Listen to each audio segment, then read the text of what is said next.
Welcome to the Hoops and Huddle podcast. I am Maliika Walker, and I'm joined by Edwin, who writes for the Lakers and the Sparks. He's the lead writer for Silver Screen and Roll. You want to introduce yourself? Yeah, that's a great introduction already. Yes, name's Edwin Garcia. Cover the Lakers for Silver Screen and Roll, and the Sparks for Silver Screen and Roll, as well as Swish Appeal. So excited to be on the pod today, talking Sparks basketball before the season actually kicks off, as preseason just started.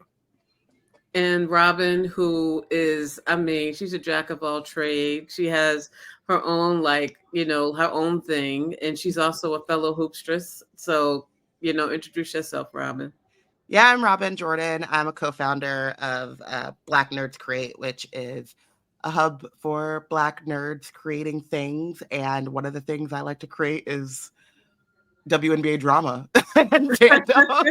So huge WNBA fan, larger than the other Sparks fan. That's where I'm at this year. I'm a bigger Sparks fan than I am of the rest of the teams. And I get that. It's funny because I am a Liberty fan. Ugh.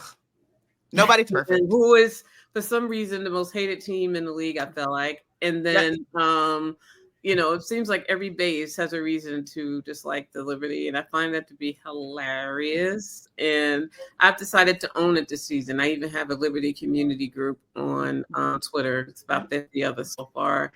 I'm leaning into my Liberty fanship this year, and it is what it is. But this is our WNBA season preview in general, and we're going to end talking about the Sparks because I have two Sparks lovers here, so we have to get into the Sparks. But before we go deep into the WNBA preview, let's talk about one of your greats, Candace Parker, and WNBA in general, women's basketball in general. But her jersey should be retired with the LA Sparks for sure. So I know that, Robyn, you were really affected by this. And why don't you kick us off and you talking about Candace Parker, your love for Candace Parker. And then we'll kick it to Edwin for him to say some words. And then we'll jump into preview for the season.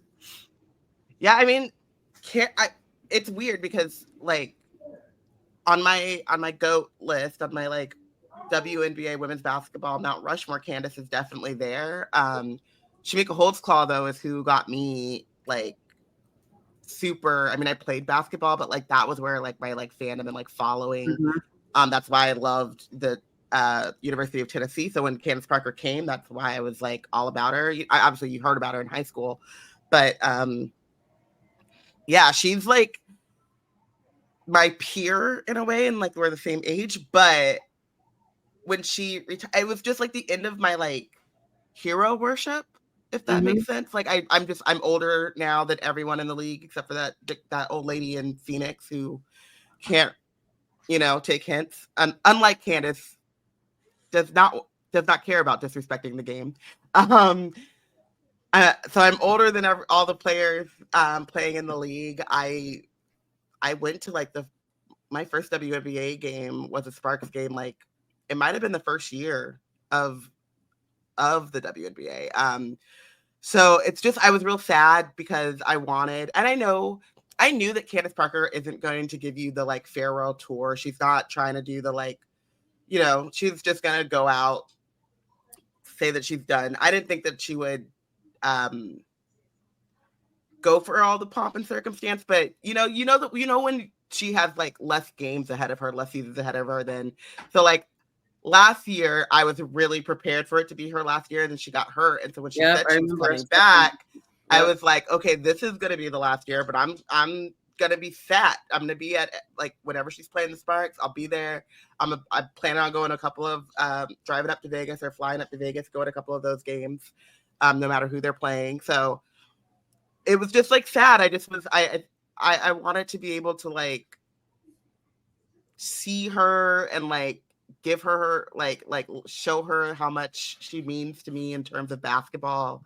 And yeah, I wasn't expecting to be as emotional about it as I was, but I think it was that. It was like it was probably a shock, the shock of it. Yeah. Yeah, And I wanted her, like, also, like, I had this dream. I'm living Delulu life, okay? You know me, Maliika. I lean into delusional thinking. I had this dream that her and the Sparks would get it together and, like, mend in her fences. Mm-hmm. That the Sparks at least would grovel and, like, let her know that they messed up. And that even if she didn't end her career there, they would end on, like, a good note, and, like, she would let them know, and they would be ready. Like, they would have been ready with all of the, like, social stuff. They'd be ready to let us know when her jersey's going to be retired, when her statues come in, like, you know, like, just kind of similar to how the Lakers were prepped for Kobe. And it felt like, you know, his last year, we were there. We were all on the same page. So that hurts the most, I think.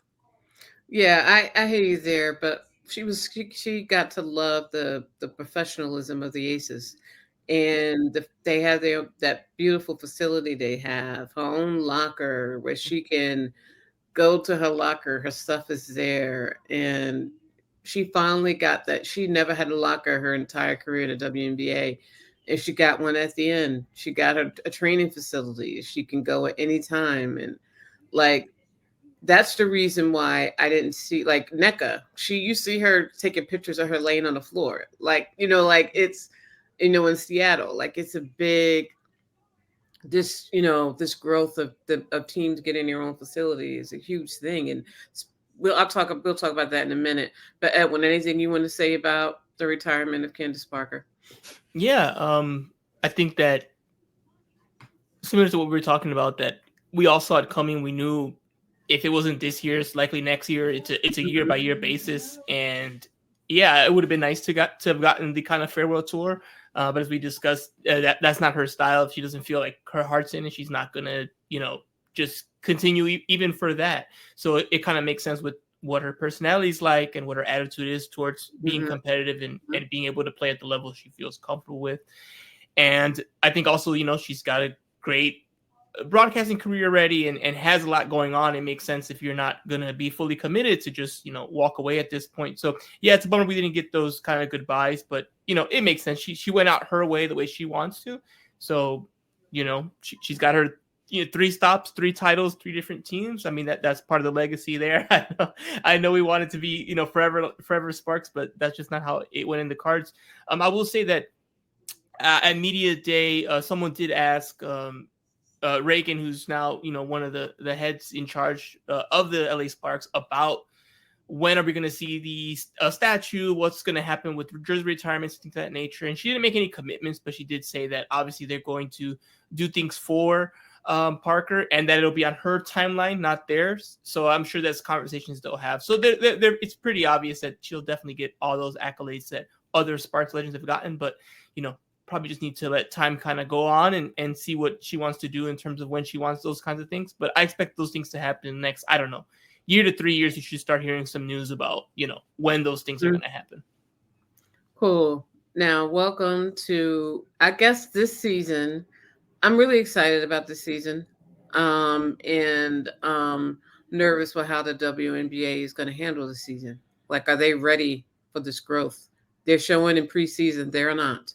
But that's a whole nother issue. Like, apparently we're not going to be getting another preseason game for some time. Not even a Liberty, not a Chicago Sky game. Like, I don't get it, but that's another issue. As you look at the rookie class, and we're going to talk a little about Caitlin Clark, and the other rookies, like you guys rookies and my rookies. But I wanted you to, how do you feel, and we'll start with you, Robyn, about this rookie class in general? Because they appear coming in ready to just take on these veterans, take on, being a professional and not backing down from anybody. Like, they're ready. So what do you think about this rookie class in particular? I'm excited about this rookie class. I think this rookie class is perfectly poised for not just like the competition that they're going to see, but also like the growth that the league in general is going to see, and the more like eyes, because of the growth of college basketball, women's college basketball, and because of the NIL and stuff like that. I don't think they're going to be overwhelmed in a way that like you hear about other rookies being, in terms of the machine of it and the attention of it. I still think they're going to be a bit overwhelmed on the court, but I also think that like people have been talking about that more. So hopefully their expectations, hopefully they're listening to the like the veterans and the legends who are saying it's going to be a transition, and they're ready for that. They're not so much listening to fans and all of the stuff talking about like, oh, we're going to see another rookie MVP. Like, you know, I'm so sorry, Caitlin Clark fans, but like Caitlin Clark is not Candace Parker, and Candace Parker did not have like an Asia Wilson, you know what I mean? And Breanna Stewart, and you know what I mean? Like Candace came in at a really good, her rookie year at a really good time of like, not that the vets weren't great, but there was a transitional, you know, period. We have like some vets who are in their prime still, just getting to their prime, really like, you know, not giving up any room for these rookies. And not to say that they're not talented, but like, I just don't think that they're going to like come in and dominate. And I like to believe that they know that, they realize that, and they're ready for it. Like, I'm very impressed. Injuries have said that they're expecting, she knows that there's aspects of her game she needs to work on. Right. She's excited. And I think they know, like Cameron Brink has talked about it. They all have mentioned to me like the nervousness of joining the league. But I do think this talent pool that is coming in, you're going to see more staying power with like at least the first round with these rookies than we did in the past, where sometimes you'll have a first rounder who didn't make a train, you know, a roster, or didn't make it through the season. I think you're going to have less of that with this class. Definitely. I'm excited about that. And you could think about a rookie outside of your rookies that you had coming in with another team that you think that you have your eye on. And Edwin, what are your thoughts on this rookie class? What are your thoughts on just in general of this rookie class coming in? I'm excited. I'm excited that people are excited, but like Robyn says, I think there definitely needs to be a tempering of expectations. This league is, as you, both of y'all know, is probably the most competitive league in the world. Yeah. And it takes a lot more than just, you know, being hot in college to make it here. I think, you know, you spoke about Cameron Brink, and she's acknowledged that, you know, she's got a learning curve. She's acknowledged that she struggles in the pick and roll already in Curt Miller's offense, which is interesting because that's like the first thing they talked about on media day. And Curt was asked about that because, you know, the rookies went on SportsCenter the night before media day, and they were like, you know, doing a little promo spot about how excited they are for the season and stuff. And, you know, I'm not direct quoting, but they basically were like, oh yeah, we're ready to like kind of take on the league and like, you know, goals of title and whatever, even though it's, you know, year one or whatever. And then Miller kind of threw cold water on that right away. He's like, yeah, I'm glad they're excited, but I mean, they haven't played a WNBA game. So there's a learning curve here that, like, you know, we have to keep in mind, and the fans and everyone has to keep in mind. And I think that's the thing, especially with that. I mean, we saw Boston kill it last year for the Fever, and that didn't win them that many games. You know, like it's really tough. Yeah, Leah was really good last year. Yeah. And, you know, was really good on a team that, you know, I think maybe broke double-digit wins. I know they got some wins late, but, you know, they struggled. Yeah. They got 10, I believe, or maybe 11 on the dot, right? On the dot, but it was because they hadn't before. I also think too that like some of the rookie class, like as a Sparks fan, that I really wanted the Sparks to pick Camilla first, like or second. We had the second pick, but I wanted Camilla Cardoso to be our second pick, solely because I think not only is she, I think, really poised to do well, I think she might have the quickest turnaround and like learning curve, not only because of USC and like just the talent that comes out of that program, and Don Seeley, I think, does a great job of setting her players up for the next level, but University also of South Carolina, everyone, not USC in California. Yeah. I was like, wait. Yeah, sorry. I've been trying to give it to South Carolina. I'm trying to give South Carolina USC, so I don't have to talk about the other ones. Anyway, I am also a professional hater. Hi guys. But I think that with her size and like where she's at, like when I thought that's what the Sparks really need. We need some like size and presence in the paint, and not to, I'm excited about Cameron Brink, but I just, wanted someone to be bodying. Like just, but I think that like there are some just poised to make a bigger impact because of where their teams have been lacking in terms of position. But very similar to like Aaliyah Boston, right? Aaliyah Boston made a huge impact for the Fever that didn't translate to wins and like dominating the league, right? So, and also I don't know if we want to talk about this, but like every single team should be ashamed of what they let the Aces get away with in that draft. Like Deja Fair. Yeah. Deja Fair.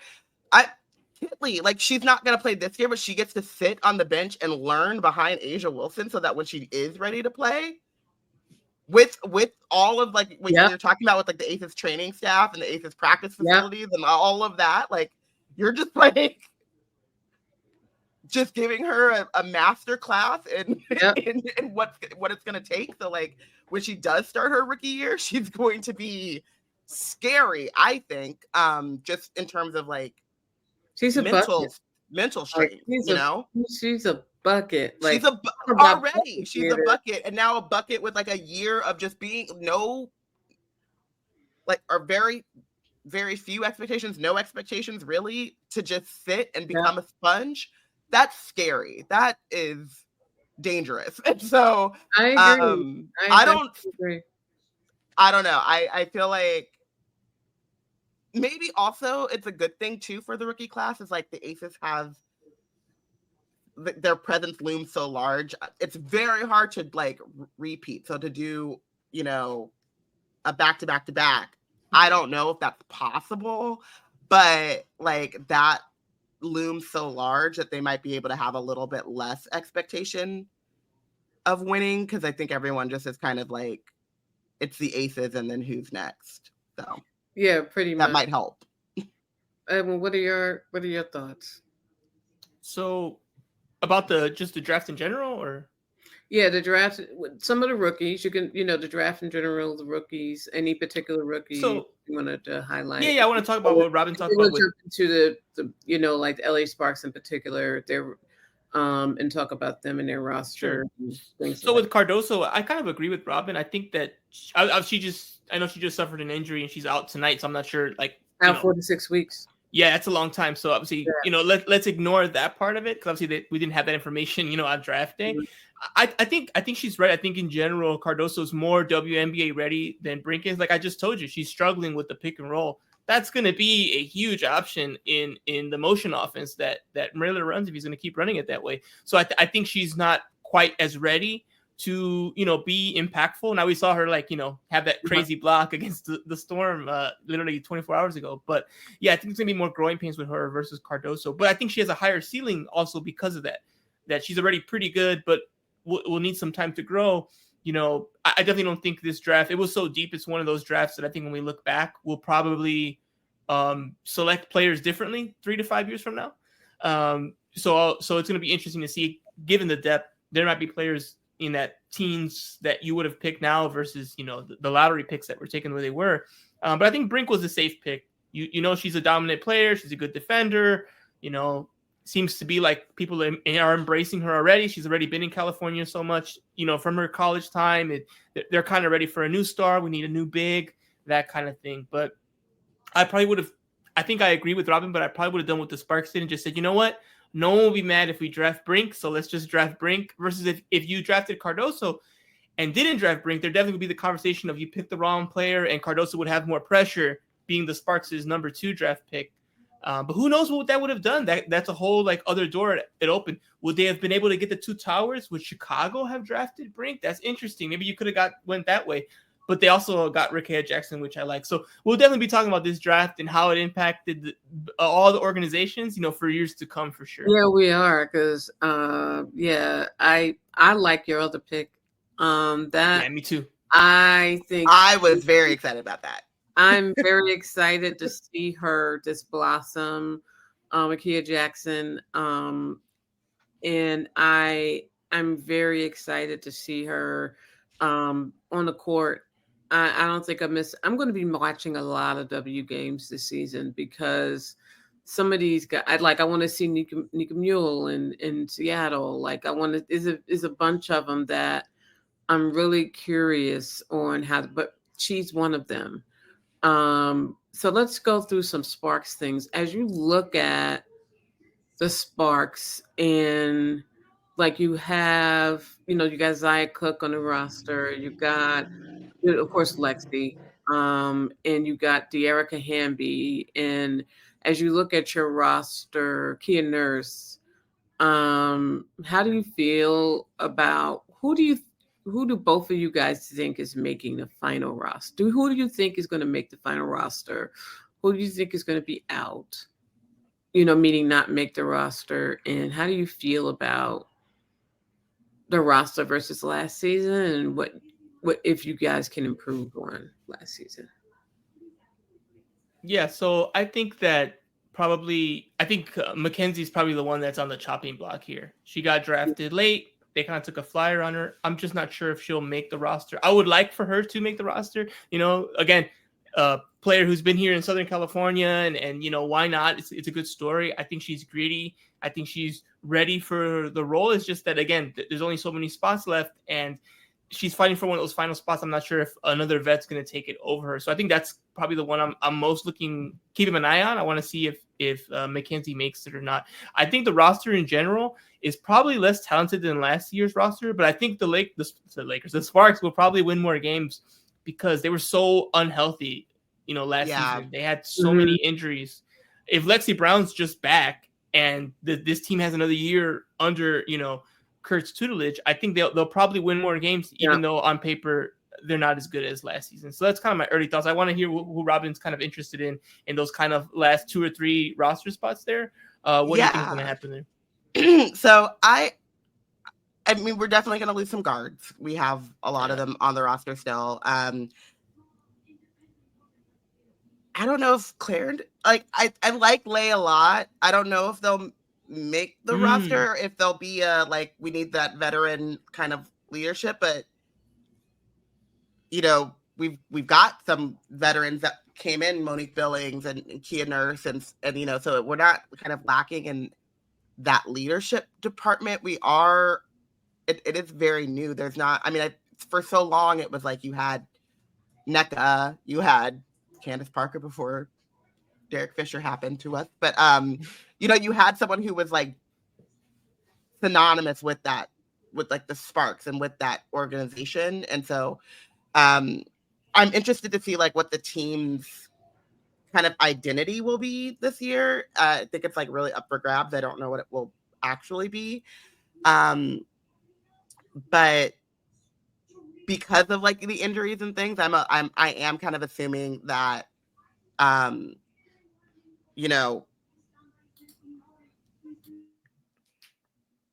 well, I don't know. I think we'll lose some guards that we weren't expecting to lose, like some of the more established veteran guards, along with a rookie or two. So I agree with you, Edwin. I mean, knock on wood that the injuries for the Sparks last year was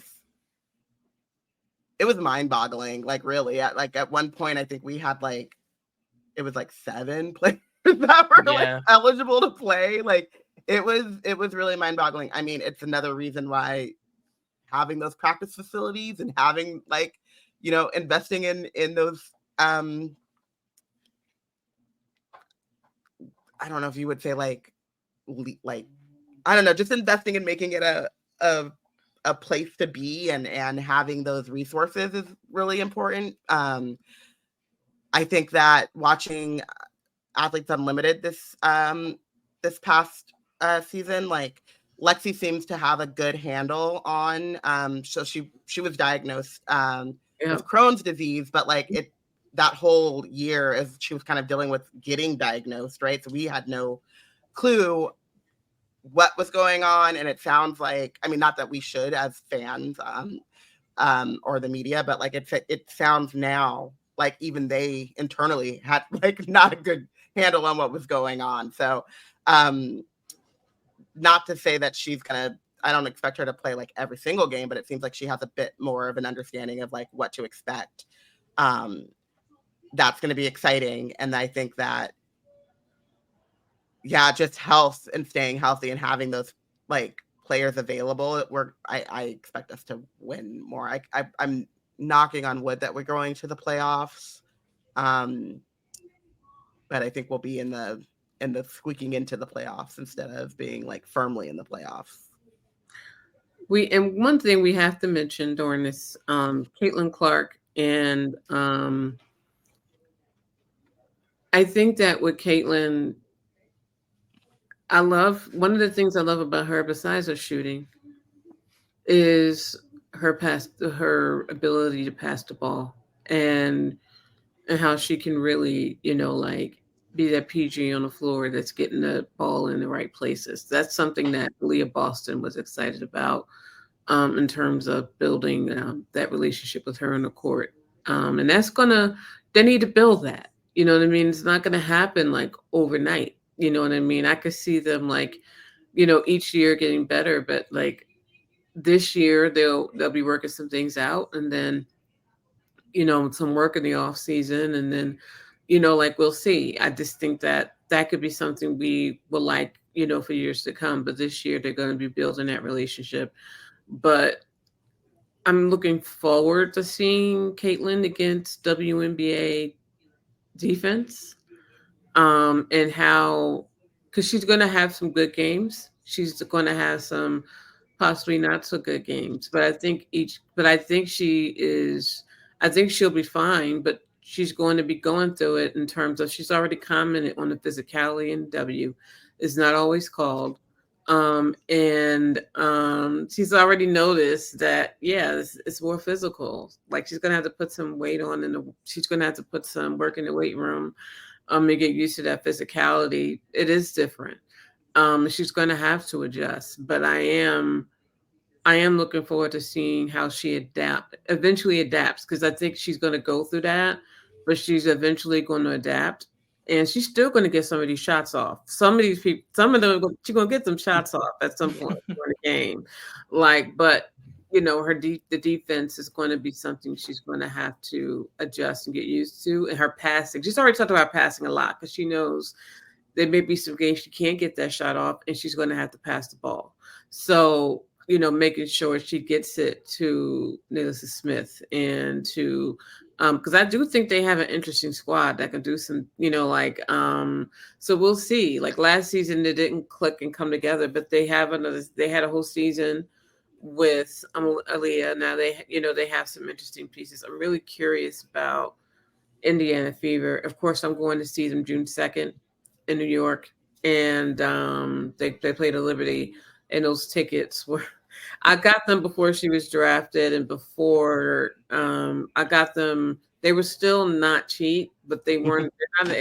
Some of those seats in Barclays for that game are insane. Insane. I think our first game against the Fever is at Long Beach State, so I'm excited. Yeah, the prices are stupid. They're like $500 a seat and stuff. Yeah, it's crazy. Yeah, like I know somebody that their seats are like going for like almost like 5,000 on.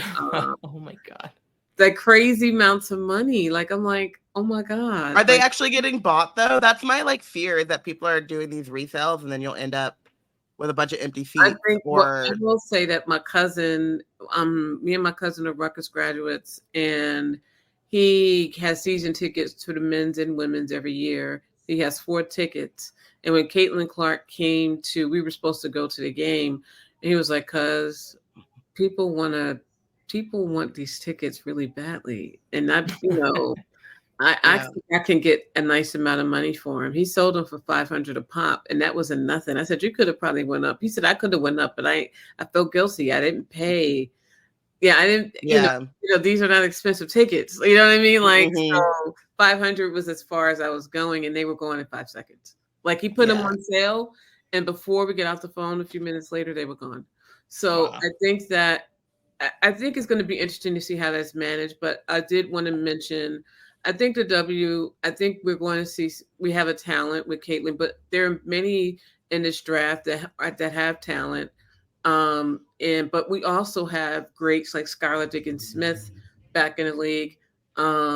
She was out after having her child and after the odyssey with the Phoenix Mercury. Now she's smiling and on the court with Nneka. I know you miss her. Seattle Storm is brewing with something. They have their own facility that just opened, which I'm so excited for Nneka, who took a picture. She's never had anything like this. So her own locker, like this whole facility, like what Candace Parker went through last year.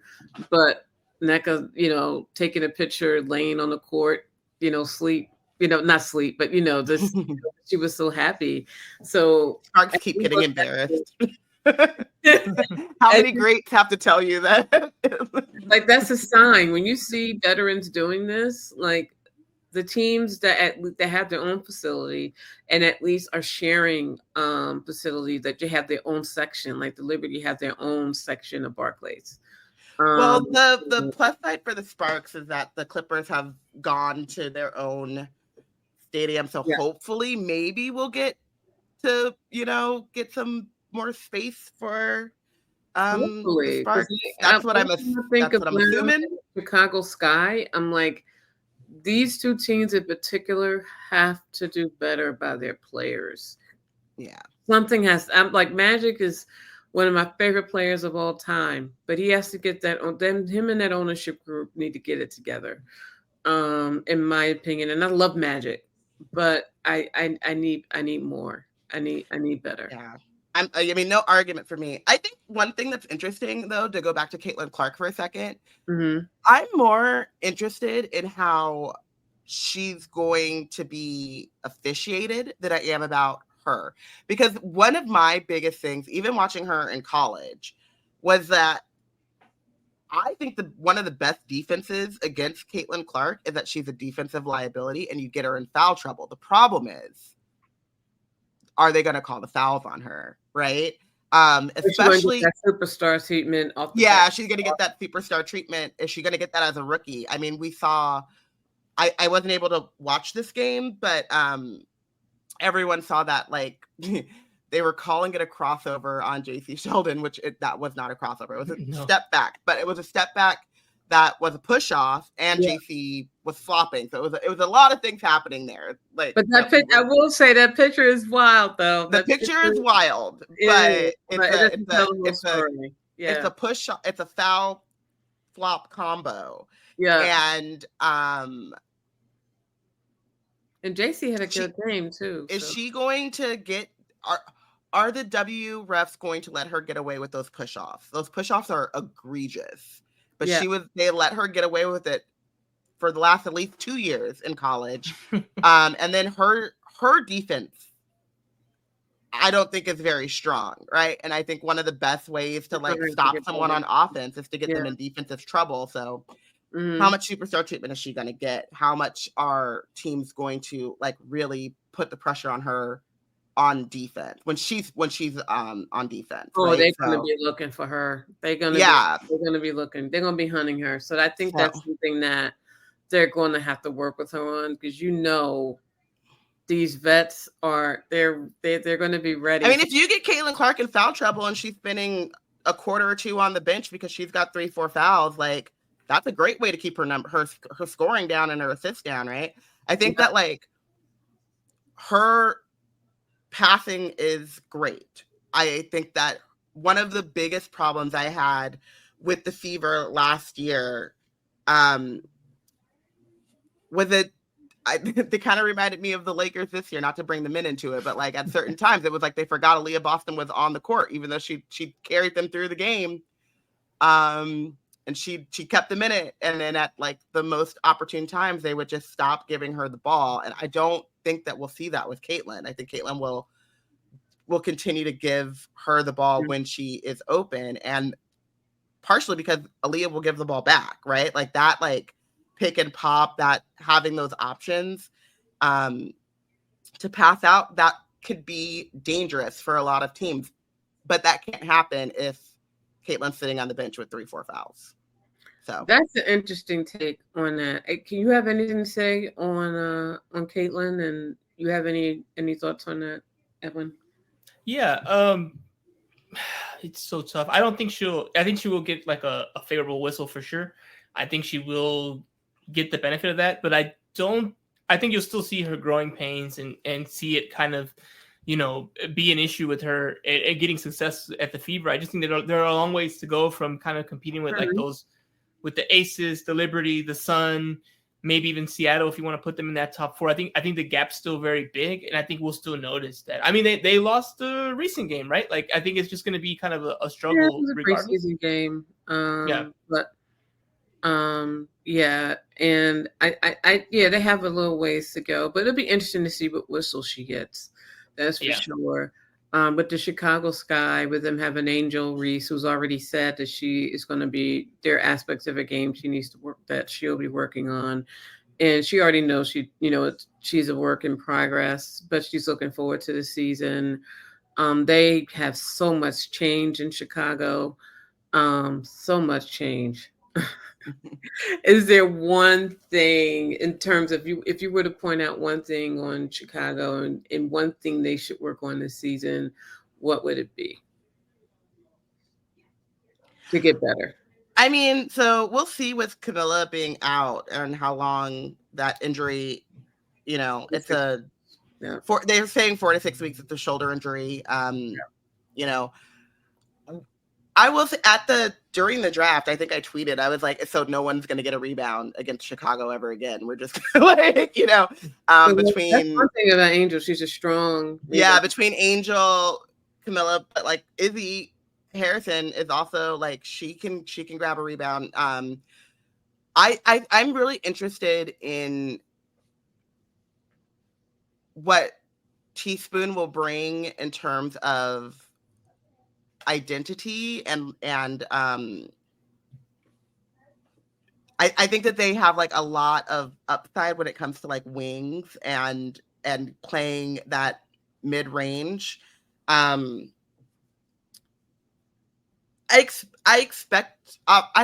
think that, again, just like the Sparks, I think the bar is really low for Chicago in terms of like improvement. Like there's nowhere to go but up, really.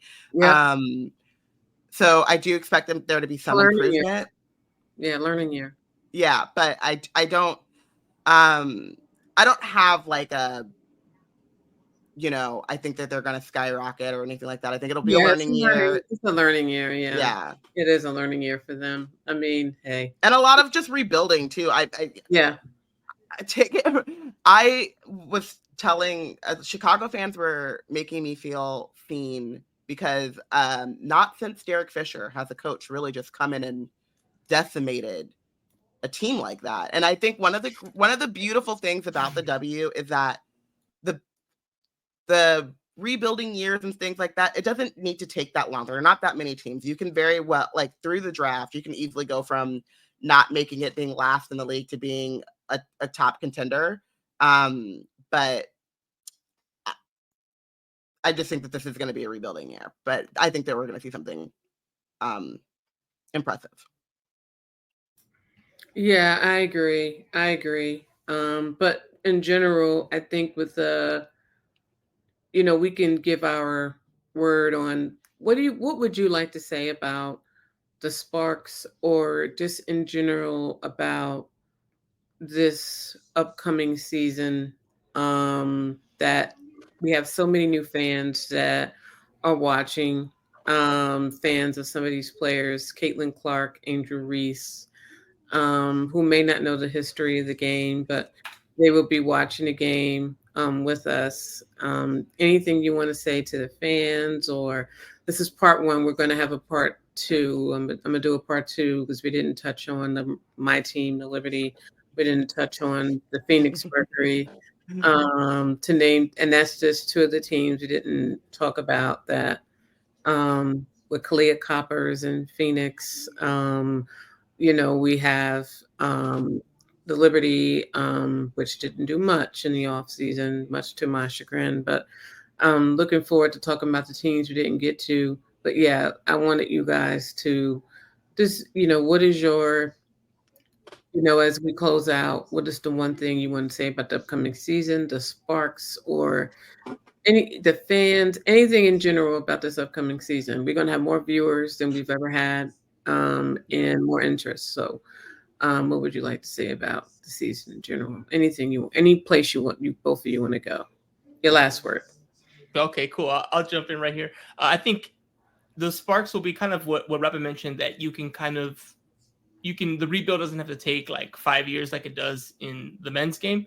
It can happen relatively quickly, like 1 to 3 years is kind of realistic. If you have some draft capital and some money, you can kind of quickly build yourself back up. So I think the good thing for the Sparks, I think they'll have a nice balance of, you won't care as much about wins and losses. You'll care more about the development of the young players, but also you'll probably win enough to at least get some playoff experience, because it's only 8 of the 12, so the majority of the league does make the playoffs. You don't have to improve that much to get a playoff spot, compared to, in the men's, it's kind of hard to get those playoff spots. The competition can be much vast if you're one of the lower teams. So I think that's a good spot for the Sparks to be in. Fans will be excited and say, hey, we might get an elimination game. You never know what happens. Let's roll the dice there. So that's going to be exciting. I think for the new WNBA fans, which there are a lot, like you said, this is definitely going to be, we see those graphics, 200x growth. Like, we're going to see those graphics again this year, because there's just so much more attention on the league, and so many people kind of saying, oh, I had fun watching women's college basketball. I wonder how fun women's professional basketball is. And it's going to turn out to be even better than the women's college basketball, at least in my opinion. So I think the one thing for them is, for us as the veterans, we have to kind of have a little patience, and hopefully they're willing to hear, because certain things like the preseason thing, people were shocked. I'm like, I'm not shocked. That's been my life the last 4 years. Like, what are you talking about? Like, last year I went to a Sparks Storm preseason game where I was one of 8 people who watched it that wasn't playing, right? Like, that was it. It was like the 3 or 4 media people, no audience. It was in a gym in, like, I forgot where it was. Northridge. Yes, thank you. Yeah. It was like CSUN, like around that area, and it was just us. There was a few fans in one game, and another game there was no fans at all. And it was an official preseason game with the box score, and like, I was screenshotting it and sharing it. I'm like, this is the only evidence of this game is this box score, and that's not even fathomable for the NBA, but in the W, that's a common thing. So I think it's good that people are finding this out and also being appalled by it and be like, this is not right. Like, are you serious? I'm like, yeah. So hopefully they're willing to hear it, and they can help spark the change with everyone being like, I can't believe, you could very well sit next to Caitlin Clark on a Southwest flight. Like, that's not ridiculous if you're going to the same area, right? So a lot of these things need to get changed, and I think that them coming in and seeing some of the ridiculousness, like not having a locker and that kind of thing, is going to help raise awareness. So as long as the new people and the OGs can kind of get along and we can learn together and grow, I think it's going to be overall good. But there's definitely going to be some growing pains on both ends of, like, the fans who've been here and the new fans, and kind of, figuring out how this all works. It's going to be interesting seeing even how the culture is going to react to all this in this season, for sure. Yeah. For sure. Robyn. I will say to the fans, this is just like a quick thing. I am not a hip hop head. Kendrick and Drake were beefing, and I sat back and took it all in. I asked questions when I needed to ask questions, but I just watched. I just absorbed, right? I want the new fans to come in with that kind of thought process, like absorb, like what Edwin was saying. I totally agree. It's great that they're going to have that kind of energy and see what we've been kind of dealing with as fans. And I'm hoping that it is not a turnoff to them, and that they don't just like give up, because we do need more fans. But the way in which we get to see some of those changes and get to see these players getting treated like the professionals that they are, the like world-class athletes that they are, is that we continue to invest in the game. And that starts with like being able to, going to the games, buying the jerseys, like all of those things. So be humble, be a little bit quieter, absorb some things. And I think that you'll start to see the growth and the game go where it needs to be. And then I think that for the Sparks, I'm just along for the ride. I'm trying to not have big expectations, but I am going to, do the best that I can and hope for the best. I think that will definitely improve, but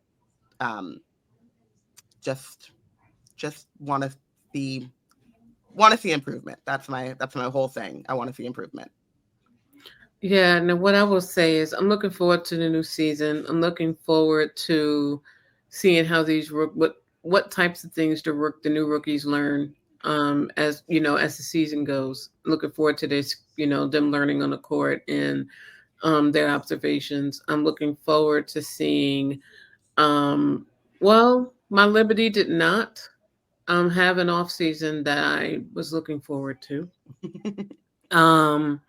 They did not. In part 2 of our in the season preview for Hoops and Huddle, we will discuss the teams we didn't touch on. We will discuss the Phoenix Mercury, Minnesota Lynx, Atlanta Dream, New York Liberty. We will discuss those teams and the others we did not touch on, Connecticut Sun, and just really give a brief overview of those teams, and including Liberty, who we signed Kennedy Burke to a guaranteed contract. But other than that, in terms of next season, I'm excited about Marquisha Davis. We'll get into that with the next part 2. So thank you for listening and for watching Hoops and Huddle, and we are out of here. Check us out with part 2. Hit play right after this one, and you'll be all set and ready to go. Thank you. Thank you.